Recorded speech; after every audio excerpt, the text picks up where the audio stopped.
ভারতের নিষেধাজ্ঞার পর রপ্তানি বন্ধ থাকলেও দিনাজপুরের হিলি স্থলবন্দর দিয়ে আমদানি স্বাভাবিক রয়েছে, তবে আগের তুলনায় কমেছে আমদানি। অন্যদিকে কোরবানি ঈদকে সামনে রেখে হিলির খুচরা বাজারে কমেছে আদা, রসুন ও পেঁয়াজের দাম। বন্দর ও বাজার পরিস্থিতি নিয়ে আরও জানাতে হিলি থেকে সরাসরি যুক্ত হচ্ছেন সহকর্মী আব্দুল আজিজ। আজিজ, বন্দরে পণ্যবাহী কোনো ট্রাক আটকে আছে কিনা আমাদের জানাবেন, আর কোরবানি কেন্দ্রিক পণ্যের দামের কি অবস্থা দেখতে পাচ্ছেন? জি সাদিয়া, আপনি যেমনটি বলছিলেন, আমি এখন অবস্থান করছি হিলি স্থল বন্দরে। আপনাকে জানিয়ে রাখি যে আমার পিছনে যেসব ট্রাকগুলো দেখতে পাচ্ছেন এগুলো হচ্ছে ভারতীয় ট্রাক। এরা এই ট্রাকগুলো করে বাংলাদেশে পণ্য আমদানি করা হয়েছে। তবে আমি এখানকার যে ভারতীয় ট্রাক ড্রাইভাররা রয়েছে, চালকরা রয়েছে, তাদের সঙ্গে কথা বলেছি। তারা যেমনটি জানিয়েছে, তারা এক সপ্তাহ যাবৎ তারা এখানে আটকে আছে। আমি তাদেরকে জিজ্ঞেস করেছিলাম যে কেন তারা এখানে আটকে রয়েছে।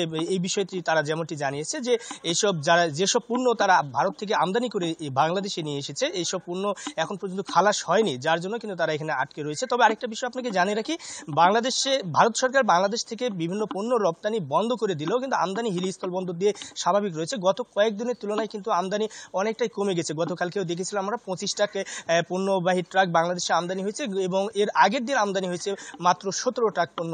এই মিলে বলা চলে যে আমদানি কিন্তু কমলেও রপ্তানি বন্ধ থাকলেও আমদানি কিন্তু অনেকটাই কমে গেছে। সেই সঙ্গে আপনাকে জানিয়ে রাখি, যেহেতু আপনি জানেন যে সামনে আর কয়েকদিন পরেই কিন্তু কুরবানি ঈদ। এই কুরবানি ঈদকে সামনে রেখে কিন্তু হিলি স্থল বন্দর দিয়ে মশলা জাতীয় পণ্যের কিন্তু আমদানি বৃদ্ধি পেয়েছে। বিশেষ করে আদা, জিরা সহ বেশ কিছু পণ্য কিন্তু আমদানি কিন্তু বৃদ্ধি পেয়েছে। তবে ইতিমধ্যে কিন্তু দাম অনেকটাই কমতে শুরু করেছে। আমি হিলির যে খুচরা বাজার রয়েছে সেখানে কিছুক্ষণ আগেও খোঁজ নিয়ে দেখেছি, সেখানে পেঁয়াজ কেজি প্রতি 5 টাকা কমে এখন 45 থেকে 46 টাকা কেজি দরে বিক্রি হচ্ছে। সেই সঙ্গে শুকনো মরিচের দামটি কিন্তু অনেকটাই কমে গেছে। শুকনো মরিচ আমরা দেখেছিলাম গত 15 থেকে 20 দিন আগেও বিক্রি হয়েছিল 300 থেকে 320 টাকা কেজি দরে। সেই শুকনো মরিচ এখন মাত্র বিক্রি হচ্ছে 180 থেকে 200 টাকা কেজি দরে। অন্যদিকে আদার দামটি কিন্তু কমে গেছে। আদাও কিন্তু আপনার কেজি প্রতি 20 টাকা করে এখন শুধুমাত্র 80 থেকে 100 টাকা কেজি দরে বিক্রি হচ্ছে। সেই সঙ্গে রসুনের দাম আমরা দেখেছিলাম অনেক দাম বৃদ্ধি পেয়েছিল, 160, 70, 80 টাকা পর্যন্ত কিন্তু বিক্রি হয়েছিল। সেই রসুন এখন বিক্রি হচ্ছে শুধুমাত্র 80 থেকে 100, 110 টাকা প্রকারভেদে কিন্তু বিক্রি হচ্ছে। সেই সঙ্গে আপনাকে জানিয়ে রাখি, আপনার জিরার দামটা কিন্তু কমে গেছে। জিরা আমরা দেখেছিলাম যে 650